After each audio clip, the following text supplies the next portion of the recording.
Hello, happy Friday, guys. I hope you guys can hear me this week. I hope the tech goes a little bit easier.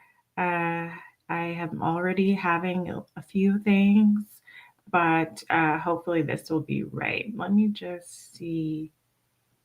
Uh, okay, I can't remember if it's this one or that one. I guess I can. I'll go with this one for now and see. Okay, I think it's this one. Okay, happy Friday. We're in session 2 of our Finish the Year Strong workshop. I'm super excited to be here. Let me make myself bigger, I guess, first, just to say hello. If you can say hello in the chat, whether you're live or on the replay, and then please just hit the like button to let me know you're here, and so that we can share this video with anybody who can help finish the year strong. For the sake of your time and those that are joining on the replay, I am going to dive in because I do have a lot of really tangible, practical stuff I want to share with you guys today. So let's just get started. Let me bring back up my slides. Okay, so today's session 2 of our workshop, we are going to be talking about what's really getting in the way of your success when it comes to finishing the year strong. So let's just dive in. Oh, sorry, that's actually, that was last week. I was like, oh, that doesn't sound like what I had prepared. Okay, sorry, guys. I am going to get us to the right slide.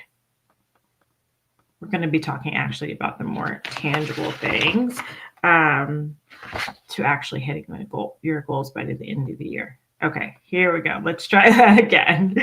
Okay. How to actually hit your goals by 2025. How to hit your 2025 goals by the end of the year. I'm just going to woosah. Really tangible, practical things, like I said at the beginning. Okay, that's more aligned with what I am prepared to share today. So that's good. So let me get us going. Okay, so today we are going to bust the hustle myth. So many ambitious women are falling for what I call the hustle myth and don't understand how manic hustling can actually be pushing us further away from our dreams. So I'm going to switch to my iPad. Let's remove this, add this. Let's do it here so you can see. So I myself have made the mistake of manic hustling in my past, being an ambitious woman, being someone who wants to get things done and reach a lot of goals. So it started off as manic hustling is what I call it, kind of just doing all of the things all the time, a lot of push through, a lot of frantic busyness. And so obviously I felt productive here as I'm, busy all the time, but I had no real progress. So nothing really to show for all my efforts, or what I did have to show wasn't really moving the needle when it came to what I was trying to achieve. Yes, I maybe had a few successes, but when it came to the bigger, larger than life goals that I was shooting for, I didn't have the real progress that I was craving, even though I was really busy. And that led to burnout. All of the push through, all the late nights, all of the franticness eventually led to burnout. And when you are tired, burned out, and manic hustling and not feeling like you're making real progress to the goals that matter, you start to lose hope. And that's where I was before I really started implementing systems into my life. So a big piece of what we're talking about when it comes to the tangible things to reaching your 2025 goals by the end of the year is systems. So add me back. All right. That's what we're going to be talking today about, because systems really give you more time and energy to go harder on what matters and speed up the goal getting process while also enjoying the journey, which is really important to me. It gives you the focus to conserve your energy, and it also allows you not to have that mental clutter, so you can slow down and be more consistent. So this is an analogy that helps hopefully just paint the picture. This is my Layla, my daughter swinging. So originally, when I created the slide, it shows her going from when she gets started swinging to swinging with ease. So she's slow at the beginning, getting started to swing, but once she gets up in the air and gets herself going, she's swinging with ease and she's building momentum. If you ever seen a kid go from the beginning of the swing with lots of effort to at the end, they're swinging high and just like they wanted, but it doesn't take as much effort. In fact, everything is working together, kind of like a flywheel. It takes less energy and less effort to keep her going and having fun. So going hard on your goals, guys, is the same way. You are wanting to do, if you're wanting to go hard for your goals in a sustainable way, it requires a little bit of effort in the beginning to set up systems to give you that structure. But once you do, you're able to go harder on what matters and see bigger results towards your goals. So that's what I'm hoping that we can create together today. So we're going to dive deeper on some of the frameworks that I talked about last week. So last week I went over my entire framework, flourishing productivity framework. We're going to go a little bit deeper into some of these this week. Specifically, we're going to talk about the strategy section, the discipline section, and the joy system. I obviously wish I could go over all of these, but for the sake of time, I think it's going to be really helpful for our topic today for the tangible things to reach your goals faster and easier. So if you think it will be helpful to dive into these, put a 1 in the chat. If you are ready for some of these systems, let me know you're ready. Before we do move on, and while we are doing that, I have a little announcement to make. So this is my system that I mentioned last week, and these are ones we're diving into. I opened my program, Systemize Your Goals. I mentioned to you guys last week from women interested in working directly with me to systemize your goals. I talked about opening it for 20 spots. I now have, as of today, 7 spots left. So if you're at all interested in working with me to implement some of the things we're going to talk about, go to the link in the description and click to apply and book a call with me. Because the way it's going, spots are going fast. So if I get to the point where I reach 20 women, I will be closing the group. However, if you have a call booked, I'll still give you the opportunity to, meet with me and possibly join if it's a good fit. So even if you're a little bit interested, just be sure to apply and book that call because, like I said, spots are going fast and I have lots of calls coming up. So hopefully it'll be sold out soon. And if you're interested, I want to make sure that you get a spot. Okay, so that's my little announcement. Let's move into some of the things that are going to be helpful. All right, so this is what I call the ambitious dilemma. So if we go back here,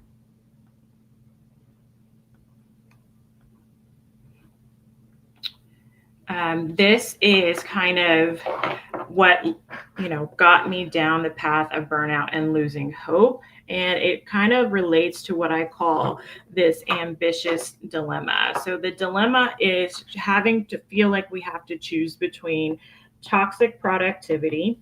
So that's that manic hustling, that push through, not prioritizing yourself and feeling busy, but no real progress towards where you want to go.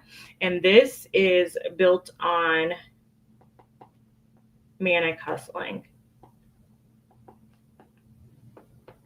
And then sometimes we go to the alternative, which I am calling soft girl delusion. I'm all about a soft life. I love that concept, but it can skew into the world of delusion where you are, this I say is built on complacency. So maybe you have gotten burned out and you start to give up a little bit on your dreams, or you get jaded or turned off by hustle culture and you just kind of want to skate by, and maybe because you're losing hope a little bit, you're starting to kind of give up. And for instance, there was a point in time right before I dove into creating all these systems for myself, after having my first daughter, going through postpartum, I got a little complacent in the sense of thinking, I'm busy all the time. Now I have a child. This just seems like, is it really possible for me to do what I want to do? Maybe I'll just, bake cookies, let my husband be the breadwinner, and I'll just sit back. And maybe this is all there is for me. I had some success, obviously, being a psychologist. Maybe this is just all there is. So you get into this complacency and what I call soft girl delusion. But what I want to introduce to us is this in between, which can be actually achieving your goals while also enjoying the journey. So the in between of toxic productivity and soft girl delusion. And this is really built on, probably have guessed it, systems to support you and systems to help you get there most efficiently. So that's what I really want to talk to us about today. Let's go back to our slides.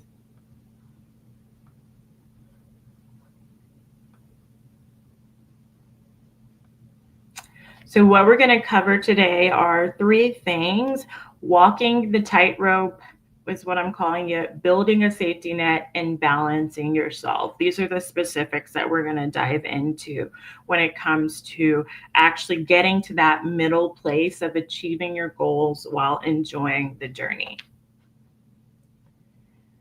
So this is not the right slide. You know what? I'm going to go to my other one. If you guys give me just a second, because going from Canva to Google Slides for StreamYard messes up the aesthetic, which I'm not really about. So give me 1 second. I'm going to remove that. I'm going to go to this one. I'm going to go to slide 25. Just so the vibes are right. All right. Okay. So was Kim Kardashian right? If you could take the Kim Kardashian out of this analogy, because I know there's a lot of meta stuff about her that might not be the best. But taking her out of that, was she right when she said this quote that everyone got mad at her about? And what I want to say is, you probably don't want to hear this, but you can be doing more for your goals if you have the right support. You can give a little more to your goals. So I very transparently have titled this workshop Finishing the Year Strong, with the promise of helping you reach your goals by the end of the year. And that is going to require going a little bit harder, but like I said, a huge caveat, in a sustainable way. So if you want to reach your goals by 2025, you're going to have to give a little bit more to your goals. We can't keep doing the same thing and expecting a different result. There are times where we need to go just a little bit harder to reach our goals. And it's really a decision of staying in your comfort zone versus demanding more of yourself in a compassionate and sustainable way, like I mentioned. So let's talk about that piece and what that can give us, so I can help us shift to appreciating that. So comfort zone versus demanding more.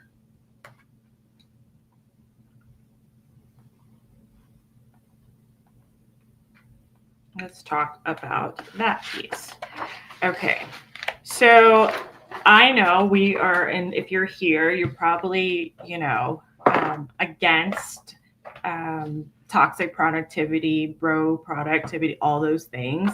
I am too, but I want to talk about it in a way of doing it in a more compassionate, sustainable way. So when we are in our comfort zone, we are really unconsciously playing small. And when I say demanding more, I'm talking about doing esteemable acts. Let me know in the chat if you don't know what that means. I can explain it. Esteemable acts that prove you're capable of more. So the first shift is going from unconsciously playing small, maybe making that conscious, and then moving to esteemable acts that you're capable of more, that prove to yourself that you're capable of more. Also, when we're in our comfort zone, we're relying on restrictive systems. So these may be old systems, outdated systems, or systems that got you to where you are, but you need new ones to get where you want to be. And so when we move to demanding more, I want us to build systems to evolve.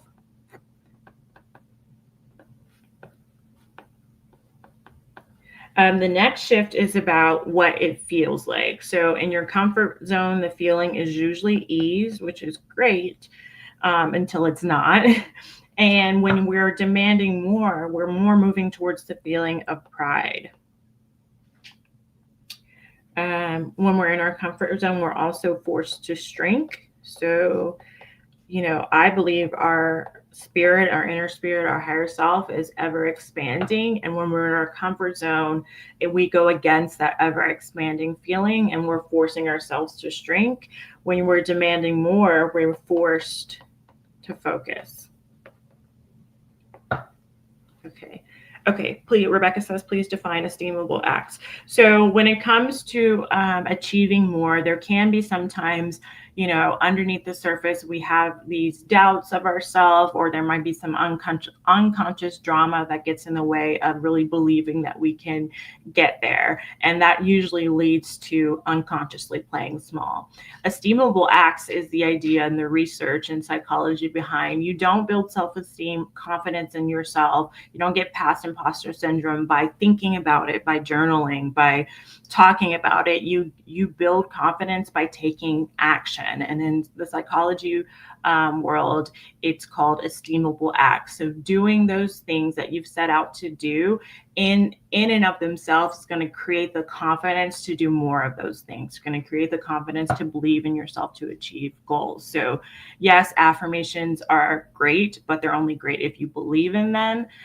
What's really going to help build self-esteem, according to psychological research, is taking what's called esteemable acts. There's even a whole book on it. Ella, you can watch day 1 of the replay. The link was sent out via email to anyone that signed up for this workshop, which you can still do in the link below.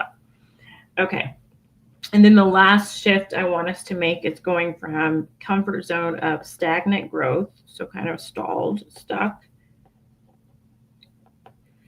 to exponential progress.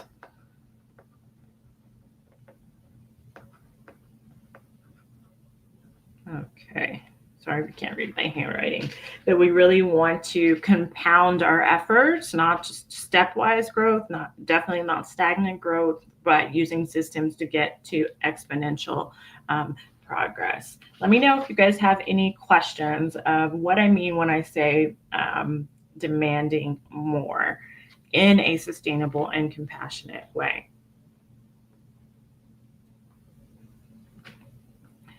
Okay, so just to kind of round that out, progress requires discomfort, but not destruction. What I really want to emphasize when I say that. Progress requires discomfort, not destruction. But when you challenge yourself with intention and structure, you can grow. You can demand more of yourself without burning out. So the goal isn't to stay in your comfort zone, and it isn't to grind yourself into exhaustion. It's to stretch ourselves wisely, sustainably, and with purpose and intention. So that is the first piece that I want to talk to you guys about. Now let's move into actually that first piece of what I'm calling walking the tightrope. Okay, so I'm going to draw again. Let me go to that next slide.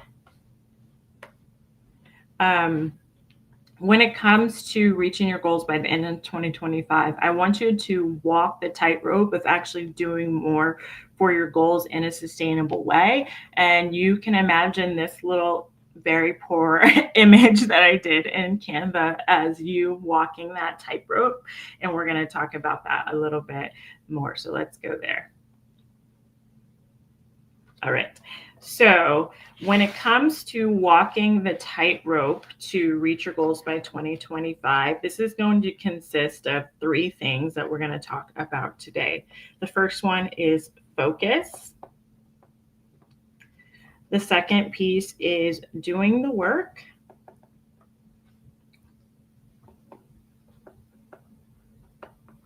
And then the third piece is doubling down. So focus, really focusing on doing the right thing, and then also doing the work, doing the hard right thing that you know can move the needle, and then doubling down on what's working. Okay, so that's where I want us to go. Let's talk about a little bit of the how when it comes to that.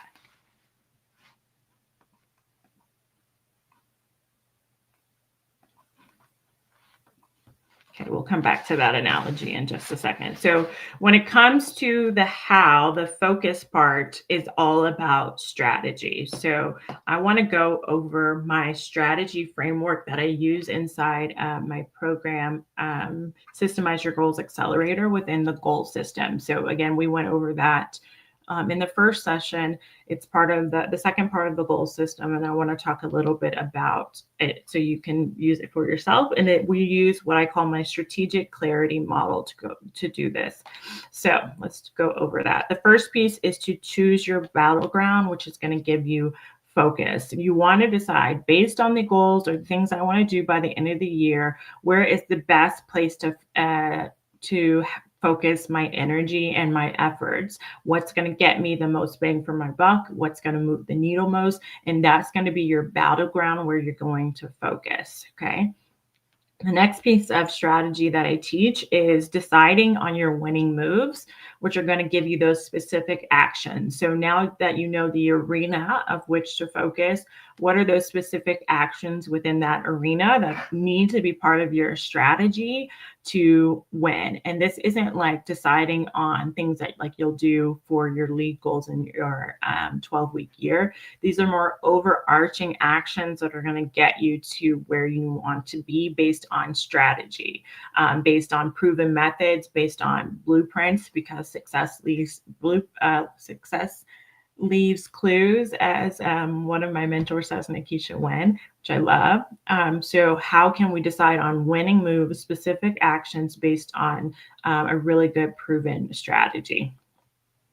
Then you also want to build your edge within your strategy. So there are going to be places that you need to grow, that you need to expand, and building your edge is all about, maybe let me move myself, developing the skills, the habits, and knowledge that you need to implement this strategy. So if you've decided that your battleground, let's say that you have an online business, your battleground is going to be YouTube, like that's going to be the place that you're really going to focus. And the specific actions that you're going to take are really nailing down your niche and let's say other things that you've learned that are going to get you the winning. So posting once a week, what else? I should know this. I'm on YouTube. I just thinking of an example to make this clear for you guys. But you've decided on those winning moves based on the blueprint. Skills, habits, and knowledge would be, okay, maybe I need to learn how to speak on camera. Maybe I need to learn how to be more confident in myself to show up, and put my face out there. Maybe I need to learn how to script, all of those kinds of things. What are the skills, habits, and knowledge that you need to get there? And then the last piece of the strategy lens is going to be securing support. So this is going to give you those resources that you need to hit your goals. And that's an important part of your strategy. So maybe you need a coach, maybe you need a babysitter so you can actually film, deciding on what are going to be those resources that you need to build this strategy. Okay, so that's really the focus piece of creating this tightrope, is really deciding on a strategy that is based on what you know is going to work to get you there. This developed for me because I was working with women in my coaching business that were having really great visions. They had the goal piece down. They knew their values and where they wanted to go in the next year, 5 years, 10 years, all those things. And then they were moving from that straight to reverse goal planning. And one woman I was working with in particular, she wasn't doing the right things within that 12-week year system that she built for herself because she was missing the strategy piece. So I did a deep dive in books like Winning Strategy, Good Strategy, Bad Strategy, and really learned how do we make sure before we even go into reverse goal planning, before we go into the 12-week year point, that we're doing the right things in the first place. Again, in my program, Systemize Your Goals, I talk about this and I'll be walking you through this individually to make sure that you have the right strategy in place. And I give you tools to come up with your own strategy for yourself as well, just to dive deeper. So I should have mentioned the workbook, but you guys got an email about the workbook, and hopefully you're following along with me. In your workbook on this page, I want you to think about what have you been unwilling to do, but deep down, you know it will help move the needle. Deep down, you know it's an important piece of your strategy. I want you to list 3 strategic things on this page that you could go harder on if you had the support. Do that in your workbook on this page. Or if you have a notebook, just list out 3 strategic things based on focus, specific actions, skills, habits, and knowledge, and resources that you might need to go just a little bit harder. And then if you could also let me know in the chat, put a 1 in the chat if you're willing to get out of your comfort zone and compassionately demand more of yourself in this last quarter. Are you willing to get out of your comfort zone and compassionately demand more of yourself in this last quarter? Let me know. Put a 1 in the chat. That also lets me know you're still here with me. And then let me know any questions. Oh, thank you, Journey to Wisdom and Health. I appreciate that. Awesome. Okay, awesome. Thank you, guys. All right. So let's move on to this next piece. We did the exercise, which is building the safety net. Let me just see what's next. Okay. So systems are the safety net you need to keep promises to yourself. So reaching your goals is like walking a tightrope, like we mentioned. It takes focus, discipline, and balance, but even the most practice can stumble, and that's where systems come in. So they're your safety net. They're not glamorous. They're not front and center. But when the wind blows, like illness, stress, chaos, life, it's the system that really catches you. It keeps you from breaking trust with yourself, and it gives you the chance to reset, get back up, and keep moving. So systems don't walk the walk, but they help you from hitting the ground. So in this analogy right here, these are the systems that I want to talk about. So transparently, systems help you walk the tightrope, do what you need to do to reach your goals. But they also help you get back on track when you fall off. So I want to draw this piece out for you again.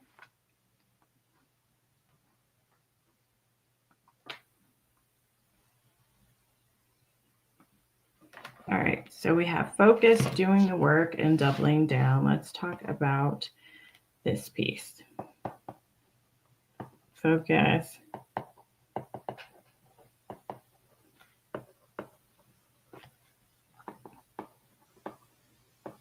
And doubling down, just so we remember. That's what we're trying to do as we are striving to reach our dream life. So last week, I talked about this piece here, the dream life. So I believe that, just to go over it quickly,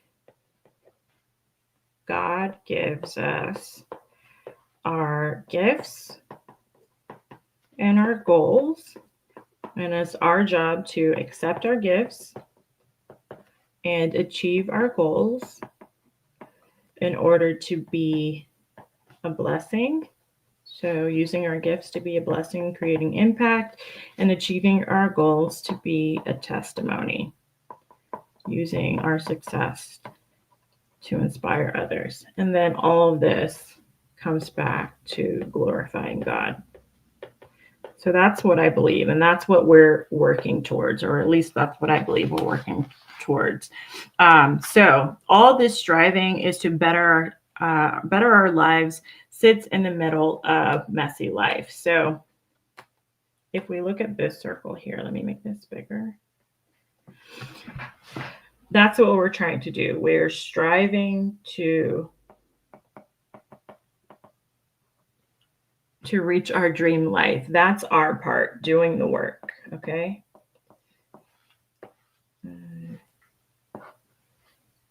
But all that striving to better ourselves in our lives sits in the middle of messy life, not a perfect life or perfect conditions. So, for instance, this messy life for me in recent years has consisted of things like grief, dealing with the scares of having I have the BRCA2 gene. So things like our physical health might get in the way of us doing our part. Lifing, maintaining, marriage, wife life. All the things that come with trying to be a conscious parent. So that's another part of life. You also might be dealing with lack of sleep. I've definitely dealt with that in the past due to various things in your life, whether that be a new baby, anxiety, or insomnia, or being sick. So let's see, put here sleep issues or hormones, premenopausal, menopausal, all those things. You may also be dealing with executive dysfunction in the midst of striving. So that's what I call being neurospicy. Or you might actually struggle with disorders like ADHD. So let's just put NP for neurospicy. You might be dealing with family issues. Like I recently dealt with a loved one struggling with substance use problems. So just family priorities getting in the way of, or stress getting in the way of your striving. So all of this is what I call messy life. And that's just life doing life's part. So we'll put that as, this is life's part.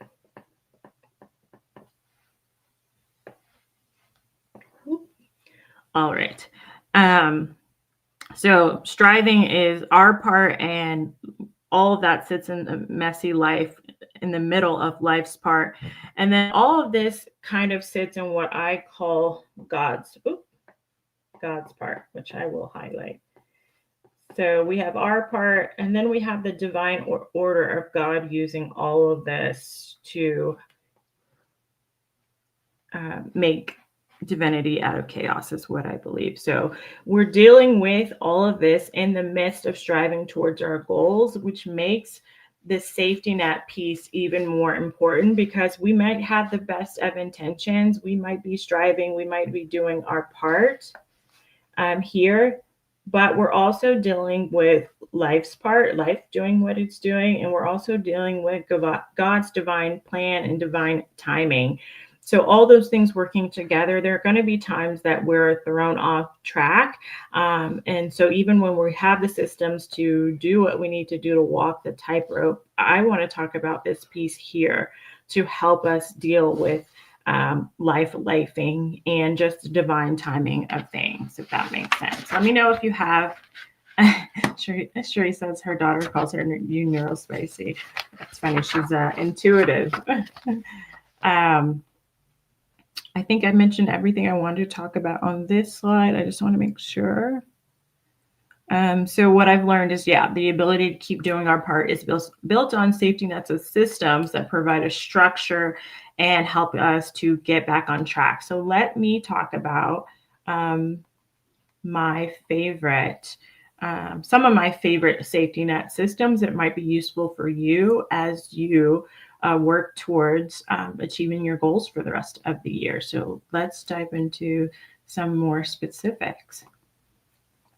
Okay, so weekly accountability meetings. This is so important as far as a safety net goes for multiple reasons, which I'll talk about. So having accountability has been shown by research to be so effective in helping catch us when in the midst of our striving, we may fall off track. So here's why accountability works when willpower doesn't. Accountability works because it's not about having perfect motivation, it's about having this safety net. And research shows that when it comes to achieving our goals, simply deciding on a goal equals 25% increased success rate. Planning when you'll act, 40% increased success rate. Adding a plan for how you'll act, 50% increased success rate, and then telling someone else your goal equals 65% increased success rate. Then setting an accountability check-in meeting with someone equals 95% increased success rate. And I have been a part of accountability groups in the past, and I can say as a testament, it is so helpful, and this statistic rings so true. It's not magic, it's just science. So let's talk about a little bit about why it works, which I think I put here. Yeah, okay. So the first one is commitment bias. So I'm a psychologist. I like to know like the why behind things. So this is me kind of nerding out a little bit about how well this works for us when it comes to achieving our goals. Commitment bias. Once we give someone our word, we naturally want to follow through because we want to stay consistent with our words and actions. Otherwise, we as humans, we feel uncomfortable once we've committed if we're not consistent with what we said. So accountability leverages this natural social drive, which in psychology we call commitment bias.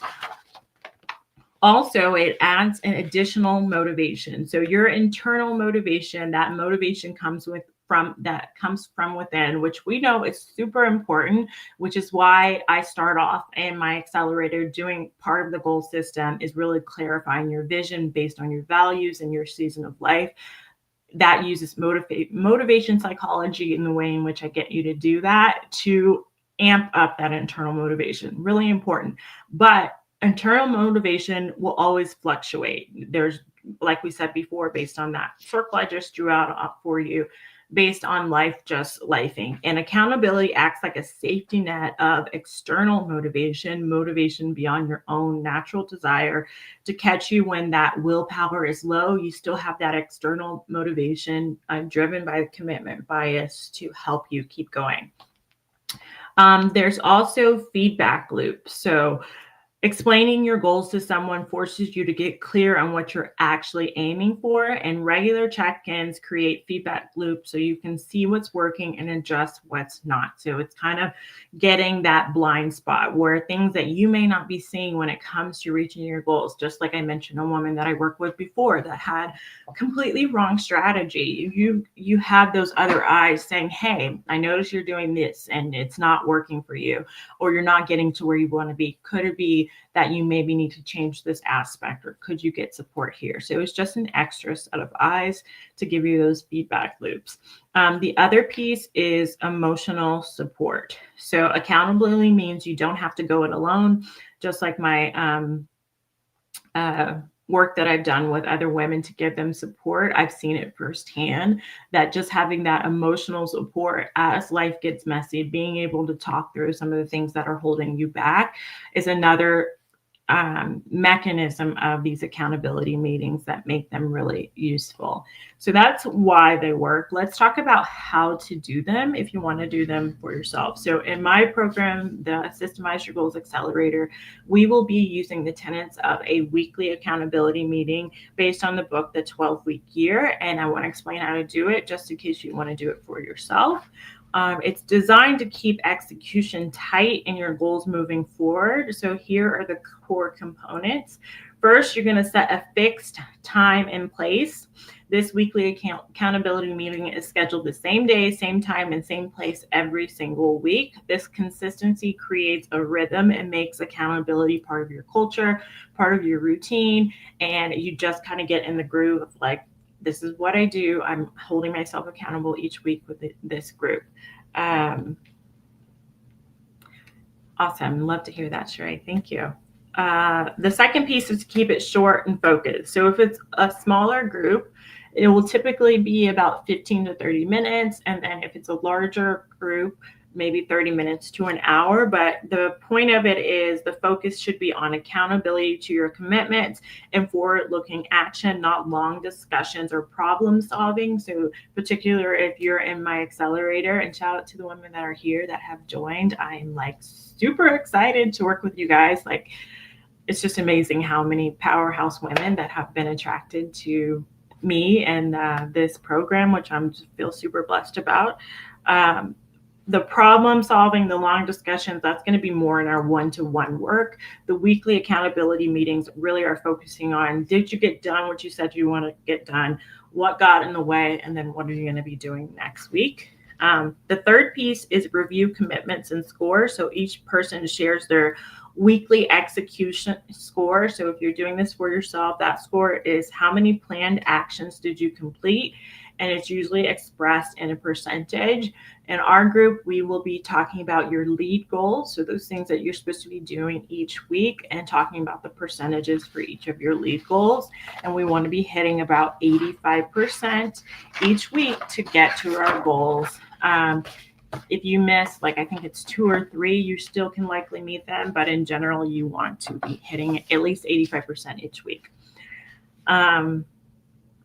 So they briefly report on whether they met your commitments from the previous week, and then you're going to declare your intentions for the next week to the group. So each member is going to commit to their most important action for the upcoming week that aligns with their reverse goal plan, their 12-week plan. And the commitments should be specific, measurable actions, not vague intentions. So it should be easy when you come next week to say yes or no, I did it or not. It shouldn't be vague or maybe or meta, any of that. It should be really specific and measurable. So think SMART. 5, it should be accountability through peer pressure, which we typically think of peer pressure in the negative sense, but in these meetings, it's really compassionate. So the group dynamic creates natural accountability. No one wants to keep showing up underperforming. You don't want to be the only person that week after week. You just naturally want to be part of progress. And so the meeting leverages this positive peer pressure, this compassionate peer pressure and encouragement, not shame. And really specifically with working with me, these meetings are not shame-based. It's more about, okay, if you didn't, let's talk about what got in your way. How can we wrap around you, support you to solving those things, and next week actually hitting them. So, and then the 6th piece of your weekly accountability meeting should be forward-looking orientation. So it's not about rehashing the past in detail again. It's about, did you do what you said you would do, and what will you do next week? So just to recap, if you're going to do these meetings for yourself, share last week's score and commitment, declare this week's commitment, and gain encouragement and accountability from peers. So that is a weekly accountability, one of my favorite safety nets. The next safety net, you will find how to do this in your workbook. And it's what I call my overwhelm relief plan. Let me see. Okay. I thought I maybe had a picture of it, but it's in your workbook. It takes you through how to create an overwhelm relief plan to take control of burnout and how to get back on track. It's going to help you identify triggers and signs of overwhelm while giving you tools to cope and recover. You're going to fill out each section to develop your personalized plan to account for overwhelm relief. So if you are a clinician, you're going to know this as something called coping ahead. And Systemize Your Goals Accelerator, we go in this in detail. I'm going to be checking it, working with you to make sure that it's based on psychology to really get back on track. But the general idea is you're going to recognize the signs of your own personal burnout. You're going to identify the triggers of those signs, the triggers of your burnout, and you're going to come up with a coping ahead plan. Again, I go into this in detail in the accelerator. So think, if you're doing this on your own, think about ways that you can cope ahead. It's kind of like a good analogy is if you have kids and you know that in the moment of a tantrum or a breakdown or when they're really stressed, it's really hard to, teach them how to cope with their emotions. You really want to cope ahead and teach them, okay, give them a plan. When you are, having a tantrum, or when you're really frustrated or upset, what can you do? I even, like, for instance, with my son, I'm teaching him about frustration. He has a little mantra: when I'm frustrated or upset, try again or ask and get. So try again or ask for help when he's frustrated, because he's a little perfectionist. He gets really frustrated when he can't do something. So outside of those tantrums and when he's like throwing things because he's pissed off that he can't do something, I have started to teach him what to do ahead of time instead of trying to teach him in the moment. Same thing goes when you're burned out and stressed. Your brain is in flight or flight, and it's fight, fight, or freeze, and can lead to, a lot of times, the freeze, the paralyzing stuff. You don't want to in the moment be trying to figure out how to recover. You want to decide that ahead of time so you can just go to your plan and this is what I need to do to come out of this and get back on track. And then you have your recovery plan and how you're going to commit to that plan. Again, I go into a lot of detail about that if you work with me, but you have it in the workbook as well, if you want to come up with one for yourself. And then the third safety net system I want to talk to you guys about is preparing for this season. So a lot of times our Q4 goals get derailed because there's so much going on in Q4, especially if if you work in the service industry or in a helping industry, or if you're a clinician, you know that a lot of stuff comes up in the holidays. You're usually required of more and a lot of work that you may be doing. If you are a mom or a family member that is responsible for other family members, if you're a caregiver, if you're the one that hosts a lot of things, you guys know, I don't have to explain that. You guys know there's a lot coming in Q4 that can derail what you're trying to get done. So I do have a special resource for you called Get Holiday Ready with Me that can help you prepare for the season and make it special, and at the same time do it in a way that doesn't interfere with your goals. So you are planning using this guide. That is also linked on the resource page right on under the workbook. So again, check your email. I think it was in the email. It's definitely in the email that you first receive when you sign up. You'll have a link to the resource page. And then also, if you can't find that email, the email that reminded you, 15 minutes, the workshop is starting, or 1 hour, the link is also in that. So if you're not signed up, be sure you sign up below and you'll get that link, or just check your email if you did. So I want to know, based on thinking about creating safety nets for yourself, again, these are just 3 of my favorite ones. What's most exciting for you about building your own safety net? How do you think it will help you with your current life circumstances? Can you let me know? Will a safety net be helpful? Cherie already says that it's a great aha for her. Do you think it will help with your current life circumstances, or do you have any questions about creating your own safety nets? Let me know.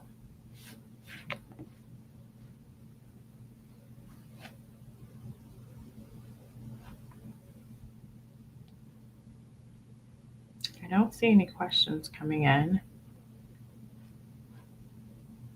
Rebecca says, yes, it will help. Thank you, Rebecca. Okay, awesome. And be sure to use the coping ahead. Love that as part of my safety net. Awesome. Thank you. The outside. Awesome. Okay, cool. And again, the workbook has the overwhelm recovery plan for you to fill out. Do you have any suggestions for overwhelm recovery plan?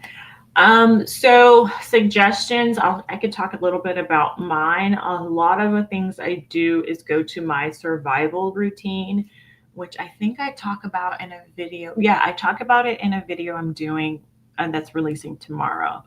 If you want to have that. Hi, Kia.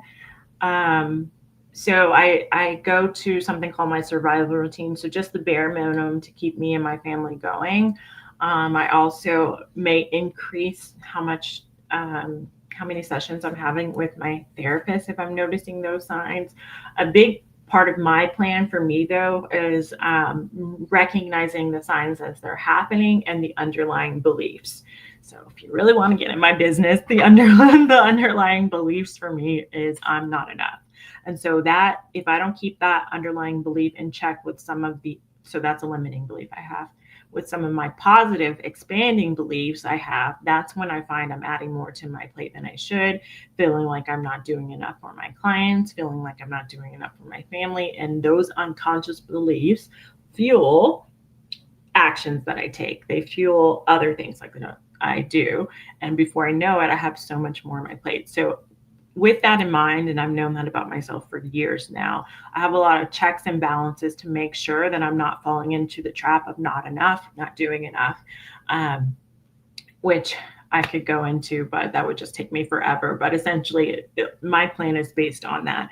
Figuring out when I'm falling into that negative belief, rebalancing myself with positive beliefs, and then making sure I have those checks and balances in my life so I don't act on that impulsivity of adding more and more to my plate. And when I do, having a plan to bounce back. Cherie says, I definitely need consistent accountability check-ins. I can start strong, but then stop before finishing. Yes, very common. I hear that a lot. Written by Portia says, it will definitely help. I am always derailed by other people's issues. I keep hearing that. I have to do a video on that soon, but I also address that in my program if you're interested in working with me with something called Protected Time. All right. So let me move on for the sake of time. Oh, wow. Okay. Balancing it all. I'm jabbering. I want to get through this one because this is also really important. So this last piece. So walking the tightrope really requires balance. And the secret to balancing it all is staying grounded. That is part of my productivity system. So again, going back to last week, my productivity system consists of discipline and consistency, staying grounded, and the joy system. And I really believe on staying grounded on autopilot in a systemized way, because if you're type A or really ambitious like me, you can run yourself into the ground if you don't check that with a system to stay grounded. So let's talk a little bit about the joy system. This again is part of my productivity system. And this is based on this triangle that I teach. I hope you guys can see this entire triangle without this arrow that I'm seeing on it. But essentially, this is the basis behind the joy system and the things that I work on with my clients within the joy system. So if you are in the psychology world or ever been in therapy, you've likely seen a similar triangle, but I have broken it down as it relates to achieving our goals. So here we have our spirit that kind of relates to that diamond we talked about before. I believe our higher power places our goals on our heart. So our inner spirit's desire, our goal is to expand, to continue expanding, growing, and evolving based on those God-given gifts and goals that we have. Our spirit shows up for us as emotions. And the psychology world, there's a lot of research on our gut, which is actually our emotions in our gut, and then that being transferred to our brain, which is a feeling, but our emotion starts in our gut. And I believe that is spirit. So our spirit shows up as emotion. That's that intuitive nature we have. Like if you think about a gut feeling, that is our emotions telling us. So if we have positive emotions, that's telling us what we are doing or thinking is in line with what we want, with how we want to expand with our inner spirit. If we have negative emotions, which negative doesn't mean bad, that just means that's a negative emotion, like the opposite of positive. That is just a signal, that's just a sign that either something that we're doing or we're thinking is not in alignment with what we truly desire, what we truly want. And this spirit is all fueled by knowing and intuition. That you can think again about gut feeling. So that's our spirit emotion. And then this bottom part of the triangle is about our mind. So all these things are connected. The goal of our mind is to protect us. So we have a lot of thoughts that sometimes may not be as helpful, but the inner goal is to protect us from things that we may fear based on past experiences, those kinds of things. The goal of the mind is protect us. The mind shows up as thoughts, and the underlying fuel of our thoughts are our beliefs. So kind of what I was talking about earlier with my own limiting beliefs. You can see how that impacts your conscious thoughts, and how it's related to your emotions. And then the last piece of this triangle that I work on is the body. That just means like tangible, what's in our tangible world. So our body, as in our physical body, but also like just physicalness in this world. Let me move this. It shows up as behavior. So the goal of the body is to act. So that's our actions. It shows up as behaviors and sensations. So things that we do and things that we physically feel. And it's fueled by reality. Again, what's tangible. And all these things are connected. So I know as a psychologist how much our joy, how much our mental health impacts our productivity. And so the joy system is about using these things, our mind and our actions, so our thoughts, beliefs, and our behaviors, to impact how we feel so we stay in alignment with what we truly want. I feel like I'm not explaining it the best here, but if you have questions, just let me know. So we do want to do things that we want to take actions here that help us feel positive emotions, and we want to work on our beliefs and thoughts that also fuel those positive emotions, and they're all connected so we can stay in alignment with moving towards what we want.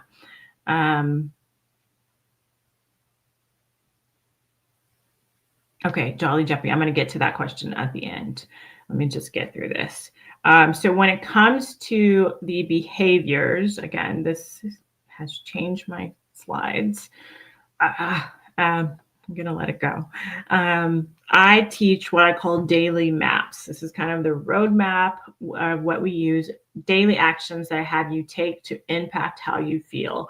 I also do works on thoughts and feelings in the group, but let's talk about, for time's sake, especially since I'm running late, our daily maps that I teach my clients. So these are actions. Again, if you're in the clinical world, you might call this behavioral activation, or if you want to look it up.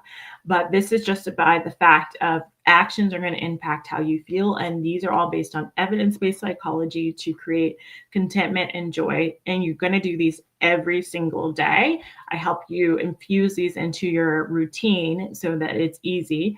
But if you want to do this for yourself, you want to have mindfulness every day. So time where you're connecting with the present moment, bringing your attention back to the present moment, things like meditation or prayer or mindful eating or mindful showering. You want to have those moments of mindfulness each and every day. You want to have appreciation. So having some sort of gratitude practice each and every day. You want to do something for pleasure. So this is about bringing in those feelings of joy by doing something that brings you pleasure, that is fun, that is not just about, I have to do this, I have to get this done for my business, outside of business and your obligations to family or other people. What can you do each and every day? Something for pleasure. And hopefully that doesn't involve a screen, but hey, if it has to be a screen, let it be. And then every day you want to be doing something for self-care, self-compassion, or self-knowledge. So taking care of self, being compassionate with oneself. So that could be like a self-compassion journal, or self-care is your exercise. Self-knowledge is things like journaling or therapy, those kinds of things. These things tend to be left out for my ambitious women, or maybe once a week at most, or put on the back burner because other people's priorities are taking up on your time, or you just feel like you have so much to do. But prioritizing these things actually helps you get more done, which is why this is part of my productivity system that I teach. Okay. So before I move on, okay. Lusola says, I struggle with consistent actions. Yes. We're going to be talking a little bit about that next week as well. Maybe I'm a bit impatient, but are we talking about daily, weekly, quarterly actions to create the systems? I have understood the concept by now. by now have understood. Maybe that's the third part. Oh, here we go. So hopefully I covered that. We all are next week in our third and final session of this workshop talking about finding the time to get these done. So hopefully that answers your question. If we go more into the when, these are more general of the safety net ones that you need to have, and kind of going a little bit harder in this sustainable way was what we talked about today. It's so true. Maps for oneself is usually less. Yes. Okay, awesome. All right. If we go back here,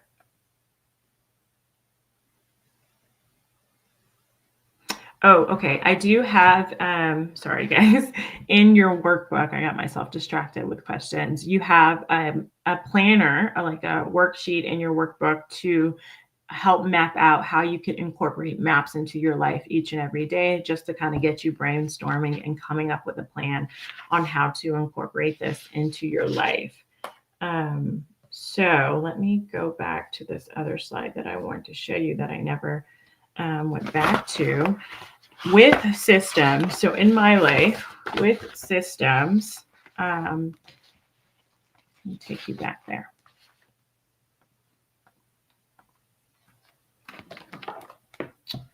I was able to take myself from this bottom row to this top row, and this is what I'm hoping it looks like for you as well. But I want to show how some of these systems that we talked about today have helped me. So especially in my time of really feeling burnt out and losing hope. So I started doing a deep dive of everything systems to put everything I knew about goal achievement, because I did know a lot. I had already been blogging about achieving goals for years. I had already been coaching women on it for years. But now that my life was more demanding, I needed a way to put all of it on autopilot. So I did a deep dive on systems, and that's when I started talking about it with you guys years ago as well. This helped me really focus my effort as I started learning about them, but also implementing them into my life. And then after I focused my effort, I was able to go harder on what mattered. So you can see how focusing your effort allows you to streamline your energy so you can go harder on what matters. And then I started seeing more results, getting more bang for my buck. Again, I was already, relatively accomplished. I had the degrees. It was more about I had the career. It was more about moving to that next level. And so I started to see results for where I wanted to move. And that's when I started making quantum leaps. That's why my newsletter is called the Quantum Leap newsletter. So I turned my side hustle into my main. I became a more present mom. I had a more peaceful home. Things weren't falling in between the cracks at home if I was going hard at work, and vice versa. I started making more money to free up more of my time. And with that more time, I was able to double my income, but more importantly to me, double my impact with the people that I serve. So you can see how this all kind of compounds together. So even though it compounds this way, it also compounds this way. Let me see here. Yeah, I have it here written better for you.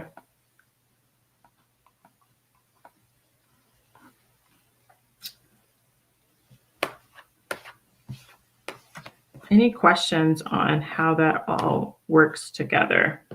Just drop them there and I will be happy to answer them, or getting started with those things. Okay, so I would love to show you how to do this in your own life by speeding this up and working with me. Can I show you how I can actually help to speed this up in my work and what I'm calling my life's work? If that's okay, just give me a second. I'll transition to that now.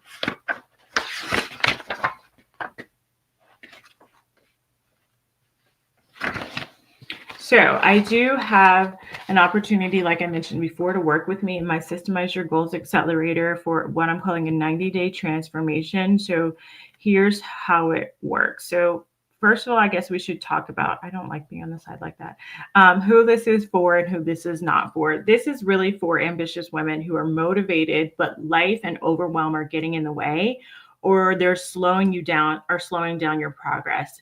And I want to be really clear on this part. It's not for you if you have really all the time in the world and you're just unmotivated or you aren't an action taker.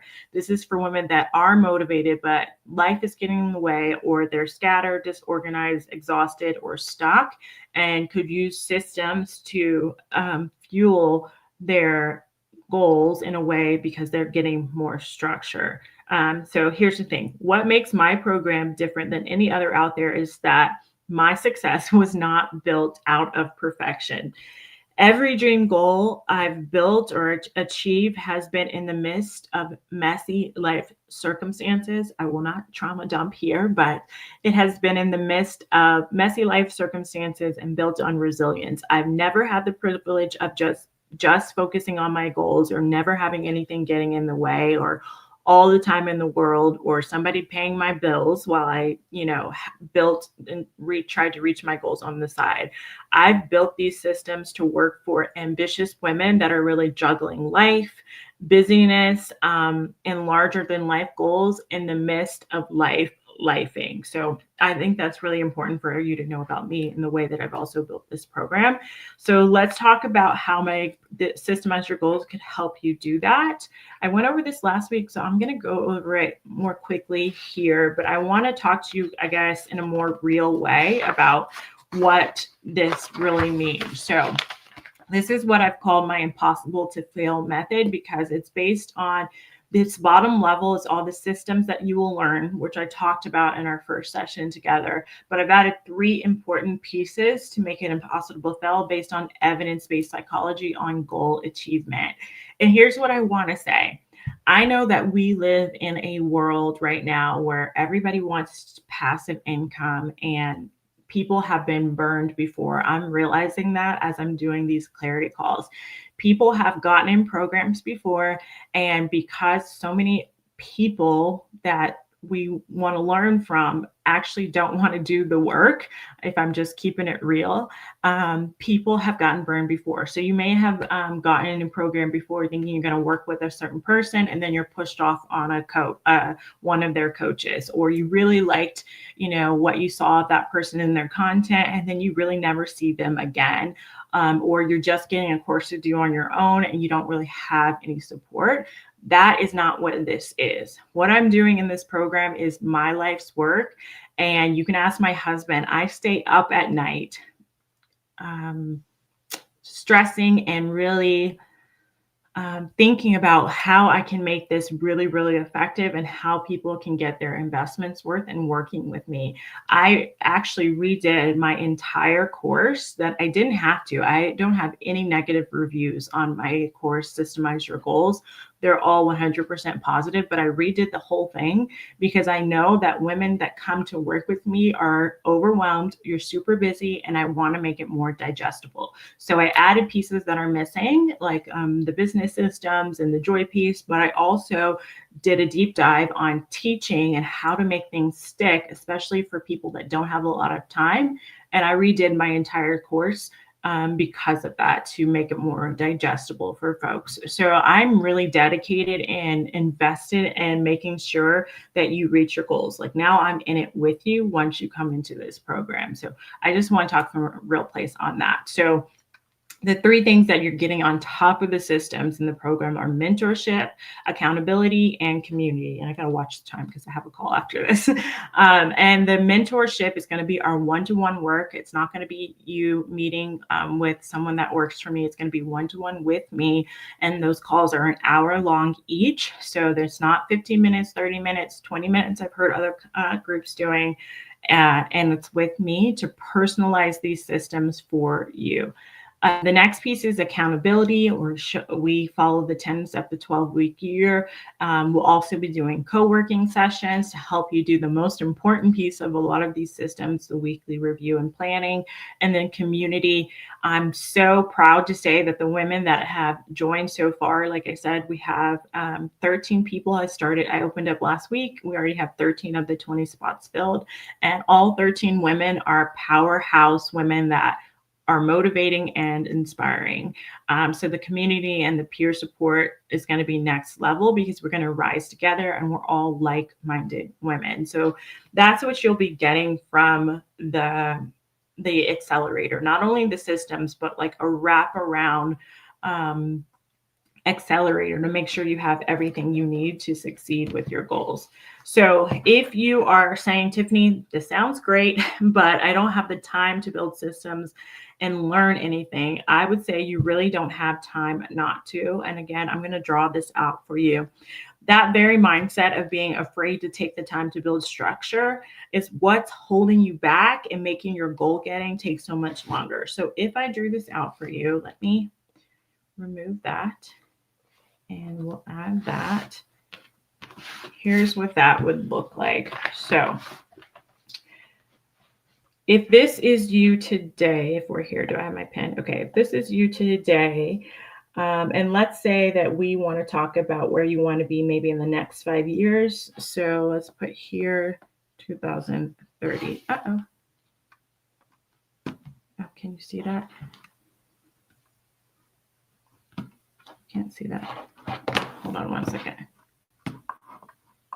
Oh, technology.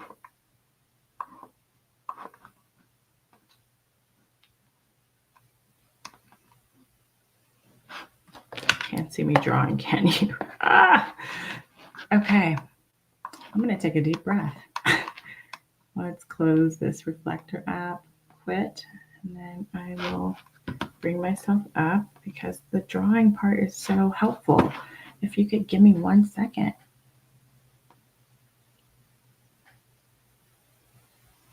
All right, share screen.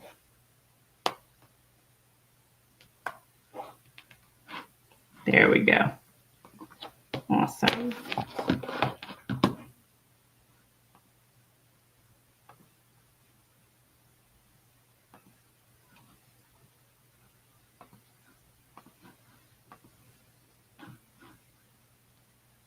Okay.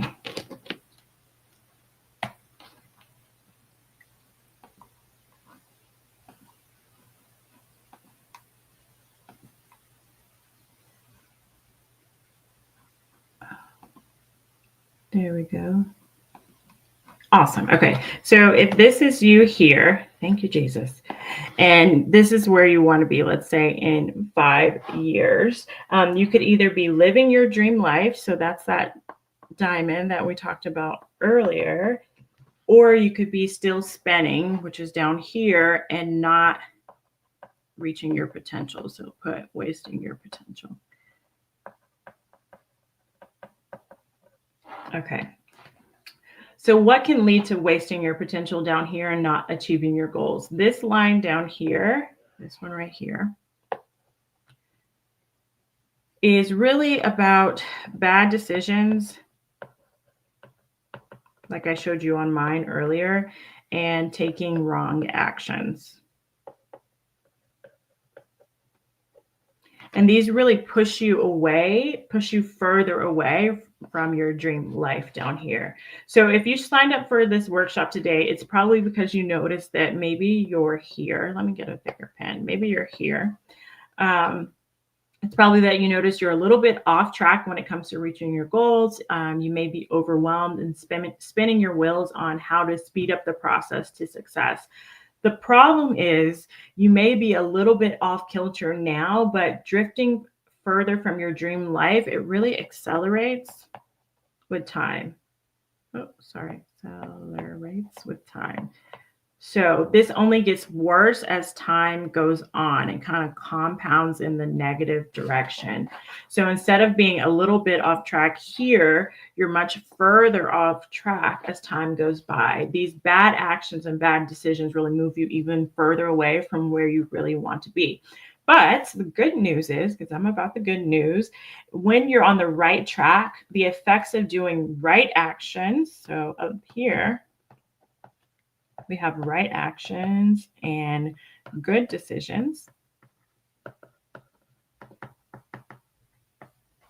Those compound over time. So they get better with time exponentially, and it makes it easier to reach your dream life. So right now in this moment, you are as close as you're going to be to this green line if we think about where you are now versus where you want to be. And you really got a decision to make. Are you going to jump on that green line? That's what I'm hoping you'll allow me to do with you.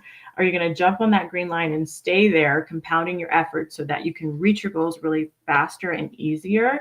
Or are you going to continue to drift further away, this line here, from really realizing your full potential and living your dream life? So here's what I know for sure.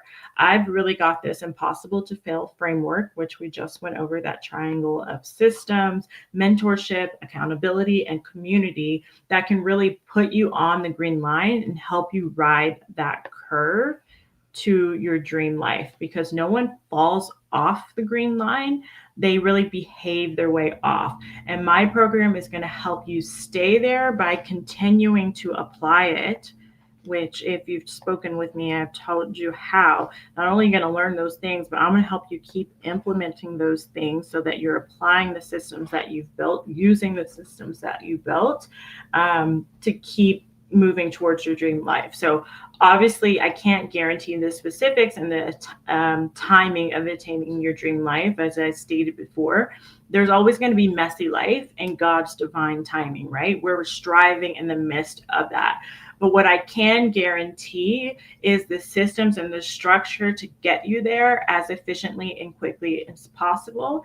And what I found is that when women show up and apply the systems to control their part in the process, that are part of that circle we talked about before, when you show up to do your part, God shows up and shows out, and the reality of it ends up being much better than you could have ever dreamed. That has been true for my life in doing these things, and the women that I've worked with.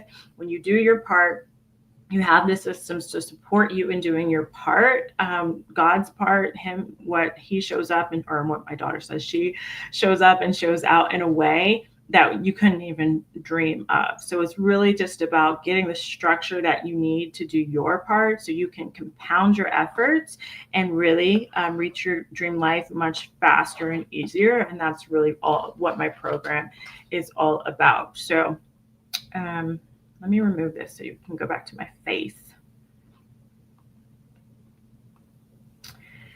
If that is something you're interested in and you're still worried about timing, I hope I answered the timing in that last drawing, that you really don't have time not to.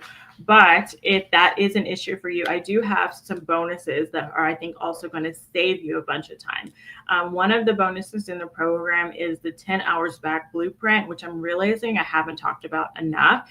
You're going to learn a technique to get 10 plus hours back in your week within the first week. So this is part of actually the onboarding process, because I want to make sure you have the time to actually learn the systems, build the systems, and start consistently using them. So I'm first going to teach you how to get time in your schedule to do that before we move on. And it really worked on with what I call protected time in the accelerator, creating that protective time, because so many of the women that I've worked with over this past year have everything feels urgent. Everything feels like a priority. They have a set schedule for themselves or a time block, but then all these other competing priorities or other people's priorities come and get in the way of what they want to do. So the first thing I'm going to teach you is how to get protected time, at least 10 hours back, so we can do this work. So if you're scared about time, I have that for you.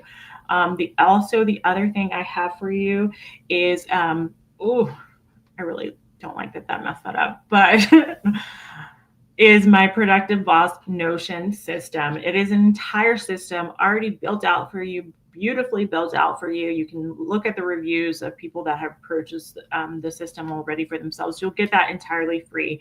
So a lot of the organization piece of building the digital organization piece is already going to be built out for you. I'm going to hold your hand in setting it up for yourself, getting started, actually using it, not just buying it and having it collect dust, but actually helping you make sure that you use and get the most out of it. And so this is going to help you with organizing your personal life, your home, your business, your career, all the things.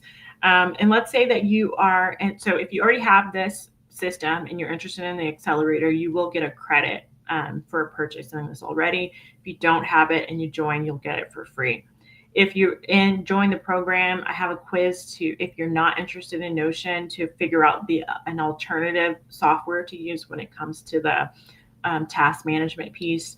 And I will teach you how to build the task management system in any software as well. But if you use Notion, it's already built out for you. So again, time saving if that's something that is scaring you. So I'm only taking on 20 women. Like I said, I already have 13. There's 7 spots left. I think I still have 40 calls already booked. If we get to 20, I will be closing applications. And if you booked a call, you will still have access to get in. I'll still do those calls that are booked at that time, but no one else will be able to get in. So be sure to click the link in the description below and apply and book a call if you're even a little bit interested, because only those that have booked a call will be able to still secure their spot when we start to fill up. Yeah, and I don't know when I'm opening again. So I've been getting that email a lot.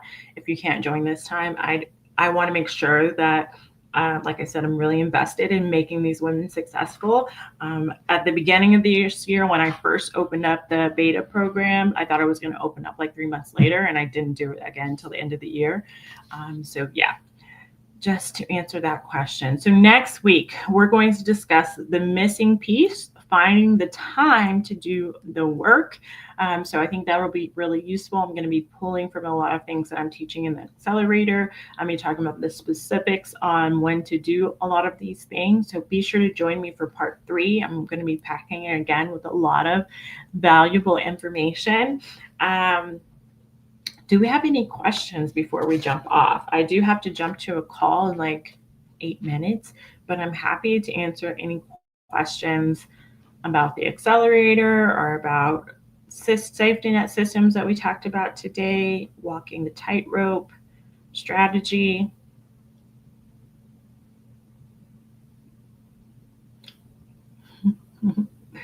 Any questions? Maybe I'm just not seeing them. I don't see any questions.